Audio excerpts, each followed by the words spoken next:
independente do que você acredita, independente da sua cor, independente da sua classe social, todos nós passaremos pelo dano da morte. A Bíblia assim o diz já em Romanos capítulo 6, verso 23, quando diz: porque o salário do pecado é a morte. Mas a pergunta que fica é: para onde vai as pessoas quando morrem? Preparados para vermos o que a palavra de Deus tem para nos dizer com respeito a esse estudo? Então vamos lá ao estudo da palavra de Deus.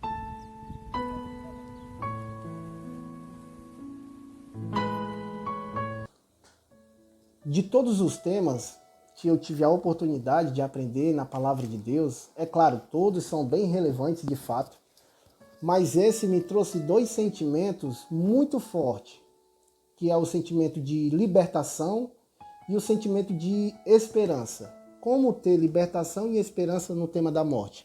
Um pouco mais para frente eu vou te explicar. O que se faz necessário para que a gente compreenda esse tema e que fique bem claro, não é o que eu acho, não é o que eu penso, mas eu vou elaborar perguntas onde quem vai responder é a palavra de Deus. Então, independente da tradução que você tenha da palavra de Deus, se faz necessário. E o que se faz necessário também é a gente fazer uma oração, tá bom? Vamos orar? Oremos então. Querido Deus, eu te agradeço porque o Senhor me dá a oportunidade de, através da tua palavra, compreendermos esse tema. Que o Senhor possa ser com esse teu filho, com essa tua filha que está tendo contato com esse vídeo, e que eles possam dar credibilidade à tua palavra e colocar em prática aquilo que o Senhor vai nos ensinar. Por isso entregamos a nossa vida em tuas mãos, em nome de Jesus. Amém. O primeiro texto que eu vou ler, para mim, já foi 50% das minhas dúvidas sanadas. Então, olha que texto a gente vai ler agora na palavra de Deus, tá ok? Vamos lá. Gênesis, capítulo de número 2, o versículo é o de número 7. Para que a gente entenda o estado dos mortos, a gente precisa entender como que surgiu a vida dos primeiros habitantes, no caso Adão e Eva. Então, para que a gente compreenda a morte, vamos primeiro compreender a vida. Falado isso, agora a gente também vai compreender com esse texto uma pergunta muito importante. Quando eu disse que foi 50% das minhas dúvidas sanadas com esse único texto, você vai entender o porquê agora. A pergunta é: temos uma alma ou somos uma alma? Olha que pergunta impressionante. Nós temos ou somos? Vamos deixar a Bíblia responder? Gênesis 2, verso 7 diz assim: então o Senhor Deus formou o homem do pó da terra e lhe soprou nas narinas o fôlego de vida, e o homem se tornou um ser vivente. Algumas traduções, pode ser que seja a sua, diz assim, olha, e o homem passou a ser alma vivente. O que precisa ficar bem claro é que o conceito de alma automático vem na sua mente aquilo que a gente assistiu na TV através de desenhos, novelas, séries. Então, qual é o conceito de alma que a gente se remete quando ouve a palavra alma? Algo que sai de dentro da gente, que pode ter contato com esse mundo aqui, pode conversar, etc, etc, etc. Biblicamente falando, não tem essa possibilidade, porque nós não temos, nós somos uma alma. Lembre-se, biblicamente falando, quando a Bíblia você vê algum texto que se refere à alma, está se referindo à pessoa. Então a gente poderia ler esse texto de outra forma. E o homem passou a ser, como fala aqui na minha tradução, vivente.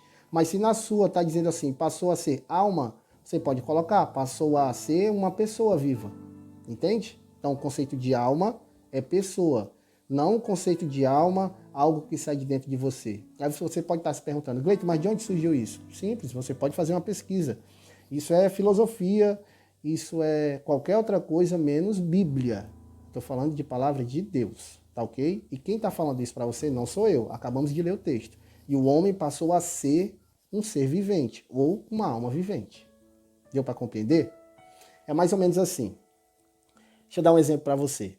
Para que a gente possa ter a percepção da luz, são necessários 3 elementos. Energia, a eletricidade e a lâmpada, que os dois juntos produz luz. Se eu tiver só a lâmpada, eu tenho luz? Não, óbvio que não. Se eu tiver só a energia elétrica, eu tenho a luz? Não, se faz necessários esses três componentes para que haja luz. Energia mais lâmpada igual a luz. Pó da terra mais fôlego de vida igual a ser humano, ou alma vivente, se tiver na sua tradução. A morte nada mais seria que o oposto disso, o inverso. 1 mais 1 igual a 2. Pó mais fôlego de vida, alma vivente. E qual seria o oposto disso? Gênesis 3, verso 19, nos responde, que diz assim, olha: no suor do seu rosto comerás o seu pão, até que volte à terra, pois dela você foi formado, porque você é pó e ao pó voltará. Olha que interessante. Então o oposto seria: o fôlego de vida volta para Deus, o homem vai para a sepultura, entra em estado de decomposição, se mistura com o pó e volta a ser pó. Muito interessante, né? Eu preciso ler mais alguns textos, mas o meu objetivo não é deixar esse vídeo muito longo. Se for necessário, você deixa aí nos comentários e aí a gente pode criar um outro vídeo para que a gente possa usar mais alguns textos, tá ok? Agora o checkmate mesmo, de fato, checkmate mesmo, como se fosse no xadrez, para tirar todas as minhas dúvidas, foi um texto muito interessante. O texto está lá no livro de Eclesiastes, o capítulo é o de número 9, e a gente vai fazer a leitura do versículo de número 5. Vamos lá. Dica para achar o livro de Eclesiastes, tá bom? Salmos fica no meio da Bíblia. Se você conseguir abrir a sua Bíblia bem na metade dela, você vai se deparar com o livro de Salmos. Aí depois vem Provérbios e depois Eclesiastes.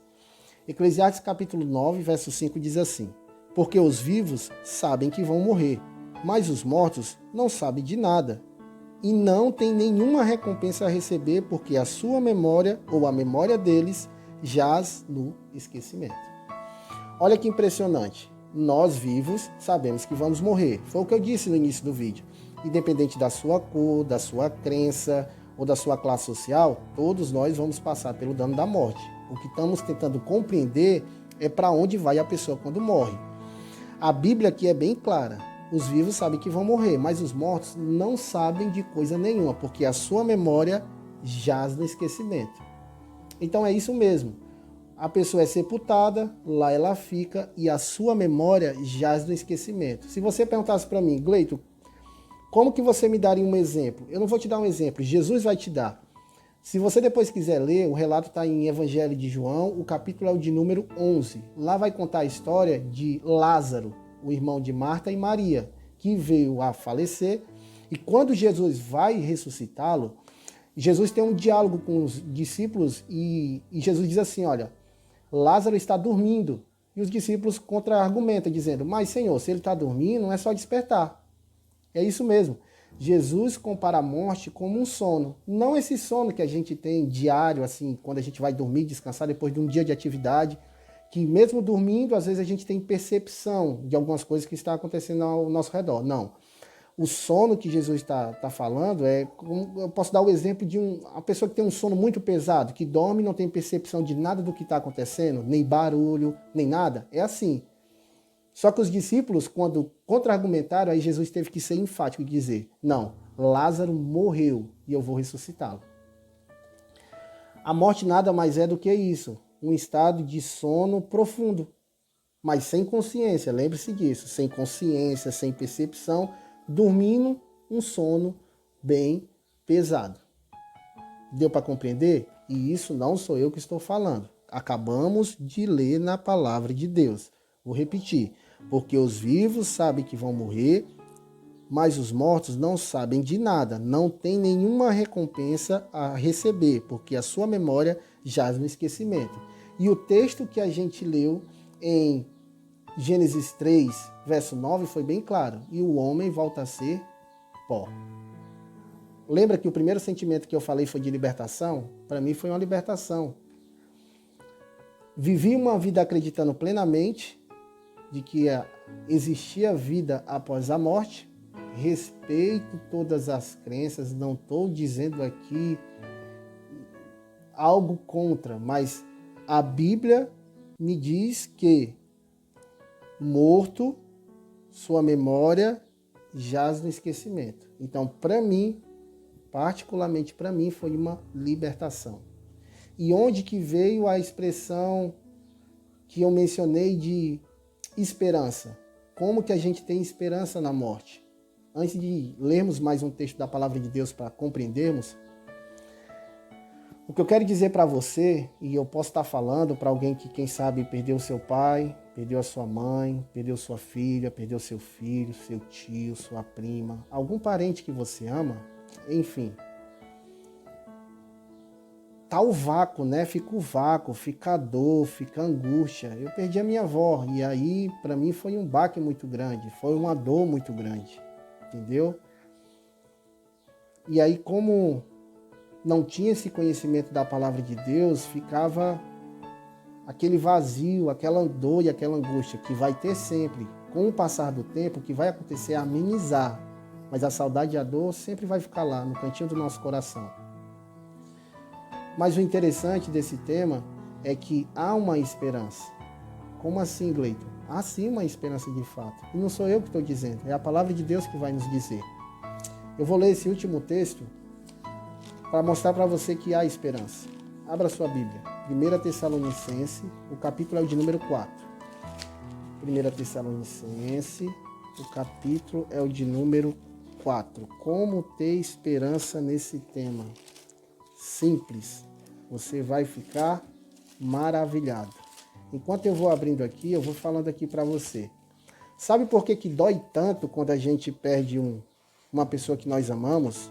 Não é só simplesmente pelo fato de ter convivido com eles, quem sabe meses, anos, dias ou anos, entendeu? Esse não é o real motivo da dor, da saudade, não é esse. Vou já te explicar o porquê. Deus não nos criou para morrer. A morte é uma intrusa na existência humana. Quando Deus criou Adão e Eva, era para de fato viverem eternamente, mas por consequência do pecado, a gente hoje não tem esse prazer e esse privilégio de viver eternamente, por enquanto. Vamos ler aqui um texto. Mas antes do texto, é interessante, né, esse tema, porque vou criar uma situação, e possa ser que isso tenha acontecido com você. O médico falou, olha, se prepare, não tem mais solução, o caso dele é muito grave, e é questões, quem sabe, de horas ou dias para que ele venha a óbito. Mesmo o médico dizendo se prepare, não tem como se preparar. Ninguém está preparado para a morte. Volto a dizer, a morte é uma intrusa na humanidade. O texto é 1 Tessalonicenses, capítulo 4, e a gente vai fazer a leitura do verso 16. Aqui foi a esperança que eu encontrei com respeito à minha avó e que seja uma esperança para você que perdeu uma pessoa amada da sua família, ou seu conhecido, ou seu amigo. Enfim. Olha o que fala esse texto. Porque o Senhor mesmo, dada a sua palavra de ordem, ouvida a voz do arcanjo e ressoada a trombeta de Deus, descerá dos céus e os mortos em Cristo ressuscitarão primeiro. Uau! Não sou eu que estou falando, é a palavra de Deus. Jesus Cristo volta e aqueles que morreram em Cristo ressuscitarão. Deixa eu tentar explicar. Quem são esses que morreram em Cristo? São aqueles que, enquanto tiverem vida, acreditaram em Deus, buscaram a Cristo. E aí você pode estar pensando, mas era uma criança independente. Essas aí é que já, de fato, já estão aguardando a volta de Jesus. Porque era um ser sincero, um ser sem maldade, entendeu? Estou mencionando as crianças. Mas já os adultos, os jovens, aqueles que faziam suas orações, as suas preces, estudavam a palavra de Deus. Esses, quando Jesus voltar, nós teremos o prazer de reencontrá-los. Eu vou ter que, de fato, quem sabe, gravar outro vídeo para que a gente possa aprender o que eu faço para fazer a vontade de Deus, entendeu? O que eu faço que mostra que eu estou fazendo a vontade de Deus. Talvez esse seja um outro tema. Mas o necessário para que você tenha esperança é que Jesus vai voltar, lembre-se disso. E todos aqueles que nós perdemos por consequência do pecado, Jesus devolverá. Eu vou ter o prazer de reencontrar a minha avó e e você, sua filha ou filho, sua mãe ou pai. Olha que interessante. Saber que um dia nós vamos encontrar todos os nossos queridos. E não como conto de fadas. Viveremos felizes para sempre. Mas enquanto esse dia não chega, nós precisamos fazer a vontade de Deus. Porque o texto diz, os mortos em Cristo ressuscitarão primeiro. Olha que interessante. Eu estou falando para você agora. Isso, você. Você que sofre com a perda de um ente querido. Creia, não no que eu estou falando, mas creia na palavra de Deus. A palavra de Deus é bem clara nesse dia para mim e para você. Um dia Jesus vai voltar e nós vamos reencontrar todas as pessoas que nós amamos. Todas, todas, todas. E não como conto de fadas, viveremos felizes para sempre. O mal do ser humano não é morrer, porque como eu já falei, todos nós vamos morrer. Mas o mal do ser humano, o mal dessa humanidade aqui, é morrer sem Cristo. É morrer sem Cristo.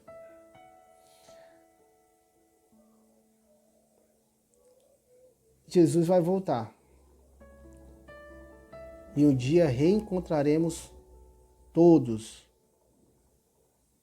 os que nós amamos. Creia nessa promessa. Creia na palavra de Deus. E é com essa certeza que eu tenho no meu coração bem forte que eu quero encerrar esse vídeo fazendo uma oração. Podemos orar? Oremos então. Querido Deus, muito obrigado. Obrigado pela certeza que o Senhor nos dá nesse dia, de que um dia vamos poder encontrar cada um dos nossos amigos, parentes, que um dia, pela consequência do pecado, veio a óbito. E que nesse momento dorme, lá no seu local onde foi sepultado. Porque a sua memória jaz no esquecimento. Mas o Senhor, como fala na tua palavra, vai voltar. E quando voltar, vai ressuscitar essa criança, esse jovem, esse adulto, esse senhor, essa senhora, para que ele volte para o seio da sua família e não como conto de fadas, vivam felizes para sempre.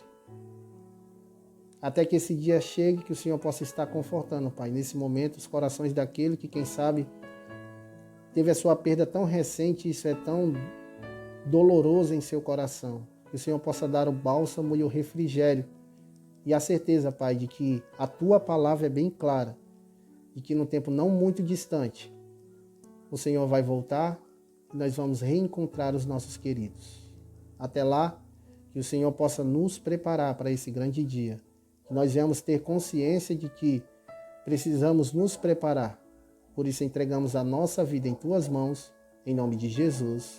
Amém.